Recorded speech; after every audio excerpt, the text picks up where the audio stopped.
Olá, alunos, tudo bem com vocês? Eu sou a professora Patrícia e hoje nós vamos falar um pouquinho sobre os contos de encantamento. Nesta aula, eu escolhi analisar o conto As Três Penas dos Irmãos Grimm.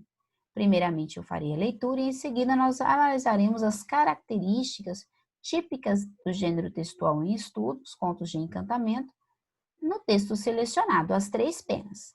Vamos à leitura? O texto diz assim: Era uma vez um rei que tinha 3 filhos.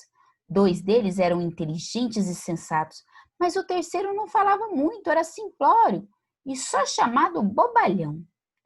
Quando o rei ficou velho e fraco e começou a pensar no seu fim, não sabia qual dos seus filhos deveria herdar o reino. Então ele lhes disse: Ide-vos em viagem aquele que me trouxer o mais belo tapete. Este será o meu herdeiro após a minha morte. E para que não houvesse discussões entre eles, o rei levou-os em frente do castelo, soprou 3 penas para o ar e falou: Para onde elas voarem, para lá ireis.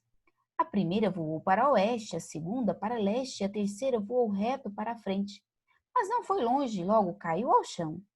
Então um irmão partiu para a direita, outro para a esquerda, e eles zombaram o bobalhão que teria que ficar lá mesmo, no lugar onde ela caiu.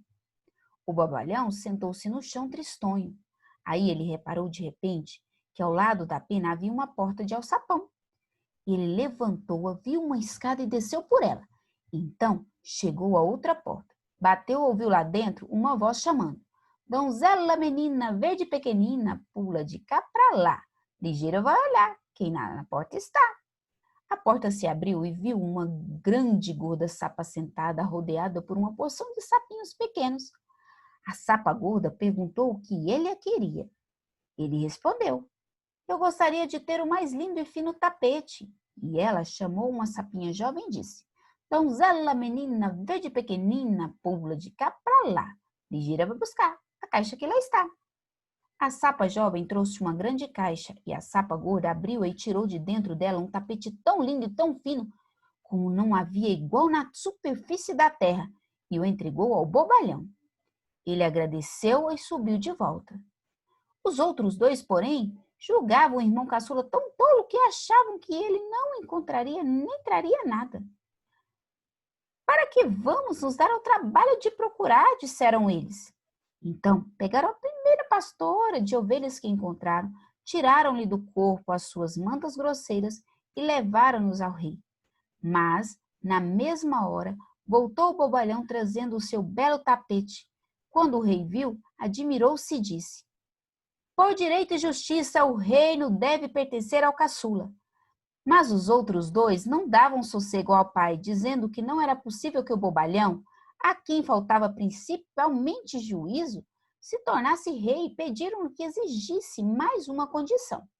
Então o pai falou: Herdará o meu reino aquele que me trouxer o anel mais belo. E ele levou os 3 irmãos para fora e soprou para o ar as 3 penas que eles deveriam seguir. Os 2 mais velhos partiram de novo para oeste e leste, e para o bobalhão a pena tornou a voar em frente e cair junto do alçapão. Então ele desceu de novo e disse à sapa gorda que precisava do mais lindo anel.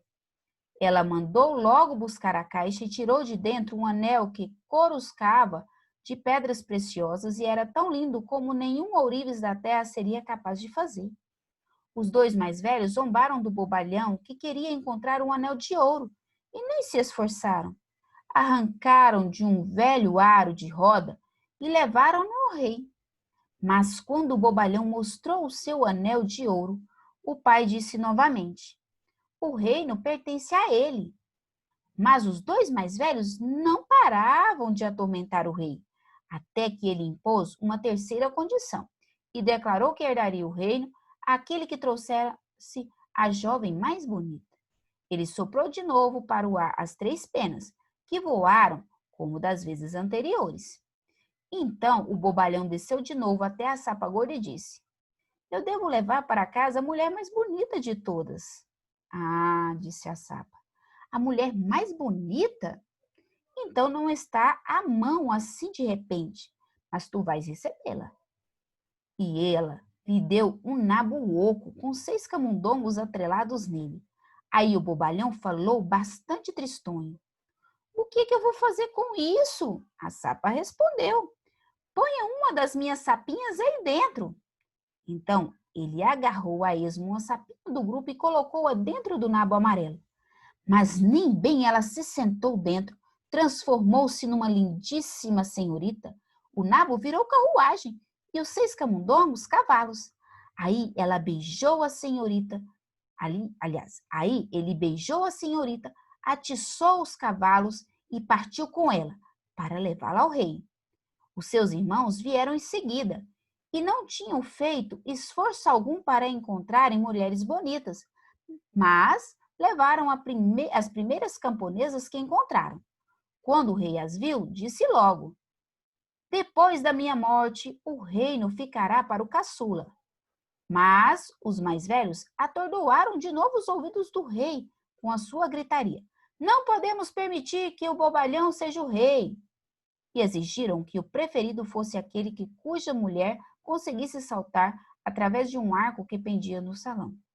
Eles pensaram: as camponesas vão consegui-lo com certeza. Elas são fortes e robustas, mas a delicada senhorita vai se matar pulando. O velho rei cedeu mais uma vez. Então as 2 camponesas saltaram através do aro, mas eram tão desajeitadas que caíram e quebraram seus grosseiros braços e pernas. Então saltou a linda senhorita que o bobalhão trouxera e atravessou o aro leve como uma corça. E então todos os processos tiveram que cessar. Assim, o bobalhão herdou a coroa e reinou por muito tempo com sabedoria. Gostaram do texto? Esse texto dos irmãos Grimm traz algumas características bem típicas do gênero contos de encantamento. Algumas delas eu listei aqui para vocês. Eu vou comentar as 3 primeiras, nós vamos voltar ao texto, observar lá no texto, depois nós comentaremos as demais. Então diz assim, o conto maravilhoso geralmente se inicia situando o herói ou heroína em seu ambiente familiar, no espaço e no tempo, e apresentando suas características. Logo da história, o herói se vê diante de uma situação problemática a partir da qual seu destino se modifica. E nos contos maravilhosos é comum a presença de personagens com poderes mágicos. Então vamos observar primeiramente essas 3 características, depois nós observaremos as demais. Para isso, eu vou lá na introdução do conto, que diz assim: era uma vez um rei que tinha 3 filhos. Observe aqui que já dá um distanciamento no tempo. Era uma vez. Então, dá a ideia de que é um tempo muito, muito antigo, né? Que faz esse distanciamento temporal, é um tempo impreciso. Observe que se passa em um reino, olha aqui, rei e os 3 filhos, os príncipes. Observe também que já faz uma descrição desses 3 príncipes. 2 eram inteligentes e sensatos, e olha como descreve o terceiro, simplório, chamado bobalhão. Quem será que é o herói, né? Se tornará o herói dessa história? Nós vamos observar, como nós já fizemos a leitura, que será o bobalhão. Então, na verdade, simplório, não falava muito, era simplesmente uma característica interessante dele, mas que para os irmãos que se gabavam demais, se achavam muito melhores, né, do que ele, passava a ser defeito. Então, observe aqui que a situação problema já inicia aqui no segundo parágrafo, quando o rei, vendo-se fraco e velho, ele decide escolher alguém, dentre os seus 3 filhos, para herdar o trono do reino. Então, para isso, ele resolve fazer uma competição. Provavelmente esse rei conhecia muito bem os seus filhos, sabiam que eram 2 trapaceiros e um sensato. Mas se nós pensarmos bem, essa linha de sucessão se dá quase sempre primogênito, né, o filho mais velho. Só que sendo com a índole que nós percebemos, provavelmente o pai queria o caçula, mas isso não era possível. Portanto, ele resolve fazer essa escolha, de tal modo que o caçula passa a ser, posteriormente aí, o rei, porque ele vence essas batalhas, tá? essas provas que são impostas. Então, aqui o o nosso herói, que será o bobalhão, será imposto, né? Será ali imposto provas. Na verdade, era para ser só uma, mas como os irmãos são trapaceiros, preguiçosos, eles não querem se esforçar, mas também não querem aceitar o fato de o irmão, que eles consideram bobalhão, ganhar essas provas. Então, surgem essas provas. Então, ele é colocado à prova. Observe que nosso herói, então, sai da sua zona de conforto e ele vai ter que lutar. Ele vai ter que provar, né, que ele é o herói. E vai ter que derrotar esses vilões, no caso aqui, os seus irmãos. Então, para que não houvesse aqui, né, a sensação de que o rei estava privilegiando alguém, ele faz essa distribuição das penas. Observe que, aparentemente, nesse primeiro momento, o bobalhão parece estar em desvantagem, né? Mas logo em seguida, nós conseguimos observar que não. Que, na verdade, por mais que ele fique ali tristonho, né, pelo desdém dos irmãos, a pena caiu o próximo, então não tinha muito por onde procurar. Ele observa aqui que tinha um alçapão. Observe essa expressão, de repente. Olha como tudo modifica, né? Como se clareasse, tivesse uma luz, né? Ele vê essa porta desse alçapão. Na verdade, é um alçapão mágico. Ali dentro há a presença de uma sapa gorda. E essa sapa, é o que observa a presença do animal falante, né? É quem vai trazer a magia para a história e vai possibilitar a esse bobalhão a oportunidade de vencer a prova. Então, ela lhe providencia, magicamente, dentro que tira da grande caixa mágica, um lindo tapete. Fala que igual aquele na Terra ninguém tinha visto, né? Observe que vai seguindo, né? Os irmãos não aceitam essa primeira prova. Eles pegam o primeiro retalho, né? A primeira manta grosseira que acha ali de uma camponesa. Lembrando que os camponeses são também figuras muito presentes nesse tipo de texto, né? Nos contos de encantamento. Os irmãos não querem ter esforço, porque eles subjugam demais, né? Eles acham que eles não vou dar trabalho a procurar, eles nem vão encontrar. Então, eles levam qualquer coisa, mas eles não sabem que o irmão está tendo essa ajuda sobrenatural. Então, eles não aceitam, o rei prova, né? Então, o rei propõe mais uma prova, e nessa prova agora é um anel, o anel mais lindo. Novamente, a pena para ali na porta do alçapão, né? Em frente ao alçapão, e a sapa gorda oferece o anel mais lindo, né? Fala que cruzcava de pedras preciosas, que nenhum ourives da terra, ou seja, quem trabalhava com ouro, né? Tinha feito ou saberia fazer. Então, era carregado de pedras, né? E os dois mais velhos, novamente, eles subestimaram o bobalhão. Eles pensaram que não vão conseguir nada, eles pegaram ali, né, um aro qualquer e levaram para o rei. Mais uma vez, o bobalhão ganha e eles não aceitam. Então, o bobalhão, né, é colocado à prova mais uma vez, juntamente com os irmãos. Olha que ele não reclama em momento algum. E agora a prova é levar a mulher mais bonita de todas. Aqui a gente entra na parte da metamorfose. Observe que ela fala que não tinha essa mulher pronta, né? Mas que ele iria recebê-la. Ele fica triste, não sabe como, somente quando dá um nabo oco para ele 6 camundongos. E ele não entende coisa alguma. Só que aqui, assim como lá na história da Cinderela, o nabo oco aqui, ó, se transformará em uma carruagem, os 6 camundongos em belos cavalos. Aqui nós tínhamos lá na Cinderela, lá do Perrault, né, a história do Perrault, nós tínhamos a abóbora e continuam os camundongos. Aqui nós tem mais uma metamorfose, porque ela pede para pôr uma sapinha, que quando colocasse essa sapinha dentro do nabo oco, ela se transformaria. E aí aparece o quê? A mais lindíssima senhorita, né? E mais que depressa, ele entra nessa carruagem e vai até o rei levar essa senhorita. Mais uma vez, os irmãos menosprezam a capacidade do dito bobalhão e pega ali as primeiras camponesas que eles encontram e as levam. Meninos, aqui, ó, observe que não é uma questão de preconceito quando fala das camponesas, né, como sendo inferiores. Não, aqui nós temos contos de encantamento, contos maravilhosos. Nós temos essa dualidade das plebeias, né, das princesas e das plebeias. As mulheres camponesas eram mulheres rústicas, né, trabalhadoras rurais. Então, não tinha o fino trato das princesas. E observe que, então, não é uma crítica nesse momento, né? Na verdade, isso é uma questão de contexto. Então, mais uma vez, o bobalhão, né, o caçula, ganha, porque ele leva a mais bela moça. Aí que fala que ela era maravilhosa, né? Só que os irmãos novamente não aceitam.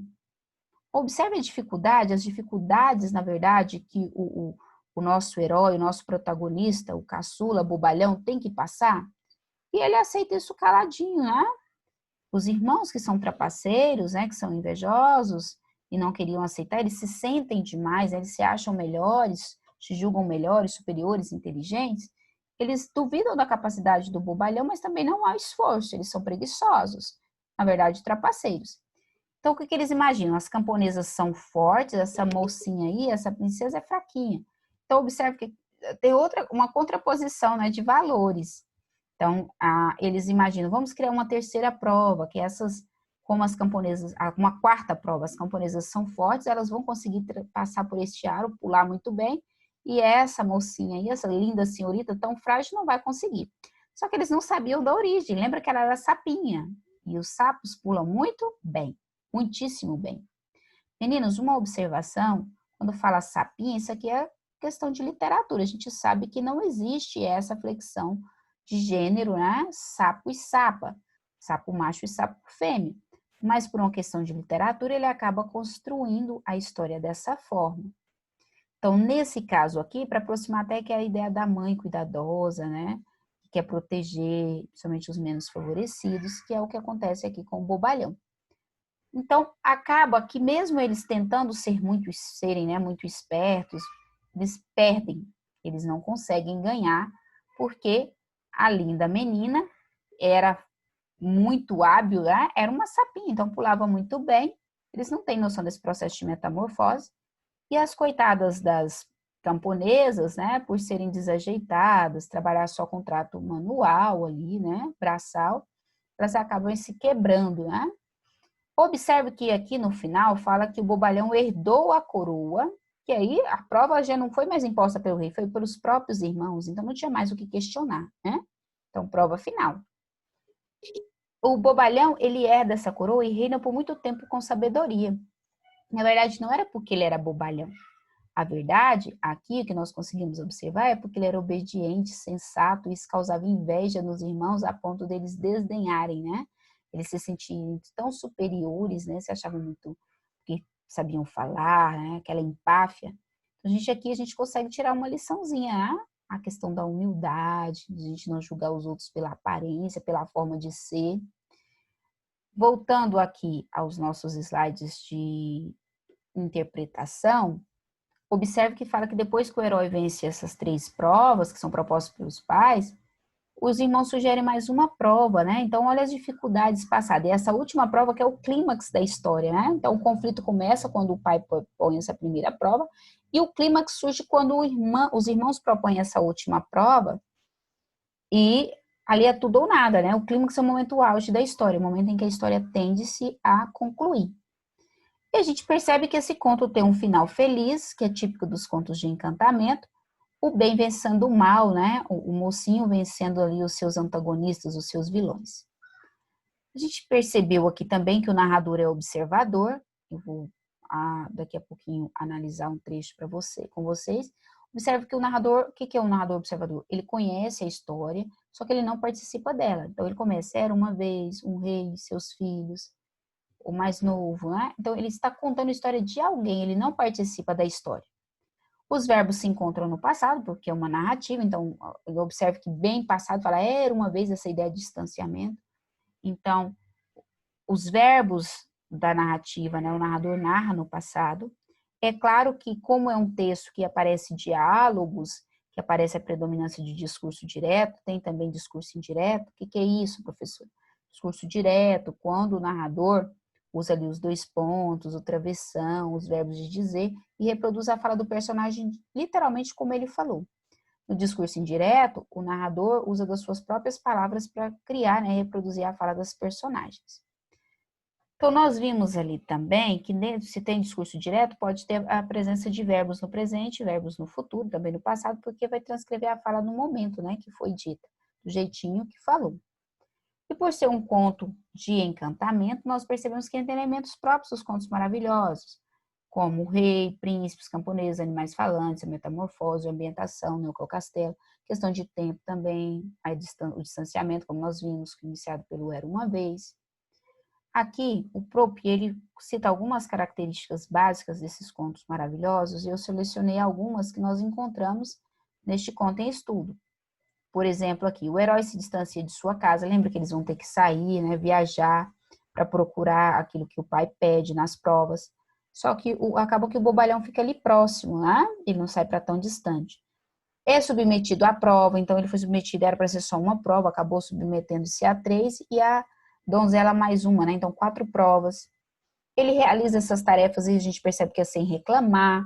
Ele recebe a ajuda desse meio mágico, que é a sapa gorda.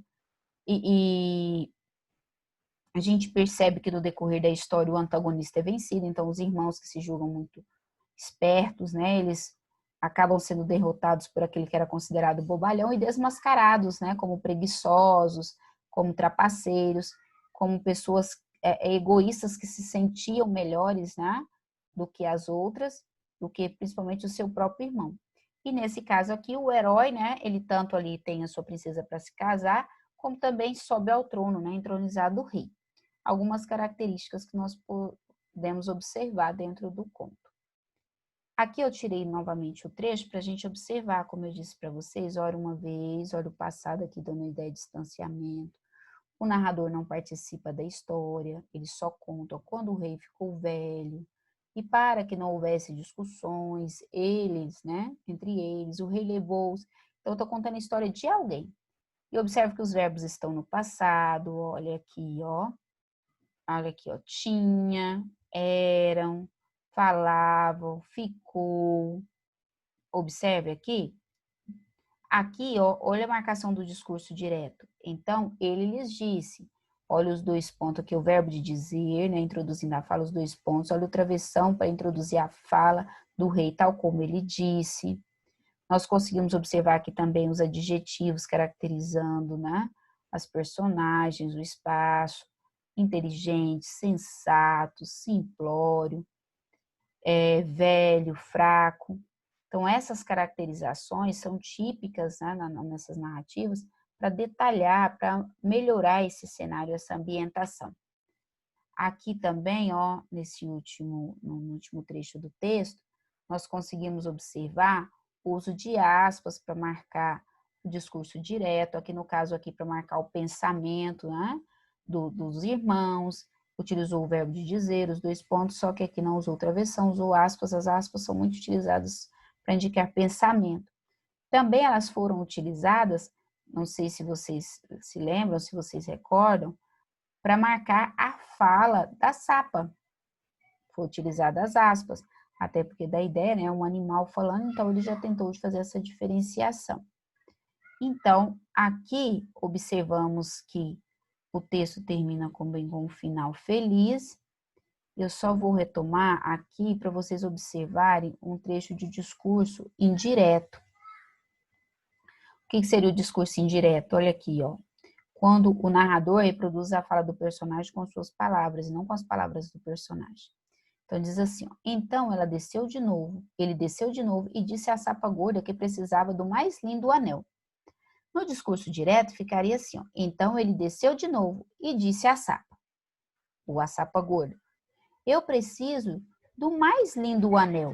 Aí seria discurso já direto, porque seria reproduzir 2 pontos, por exemplo, aqui, ó. Então, ele desceu de novo e disse à sapa gorda, 2 pontos, travessão. Tira o quê? Coloca 2 pontos, travessão, e o verbo sai do passado e vai para o presente. Preciso do mais lindo anel. Então, aqui, algumas transições, né, do discurso direto para o discurso indireto. Além disso, nós podemos observar, olha aqui, ó, a marcação dos parágrafos com as falas aqui, os travessões. E para a gente finalizar aqui, ó, a fala da sapa, por ser, né, um animal, ele preferiu colocar com as aspas. Aqui, essas aspas estão marcando a fala da Sara. Então, meninos, nós podemos observar algumas características bem típicas dos contos de encantamento no texto As Três Penas. Essas características que nós vimos servem para analisar outros contos. Eu espero que vocês consigam aplicar essas características em outros contos que vocês lerem pertencentes a esse mesmo gênero. Espero também que tenham gostado da aula e que nós possamos nos encontrar numa próxima aula com um novo tema. Muito obrigada pela atenção de vocês e até a próxima.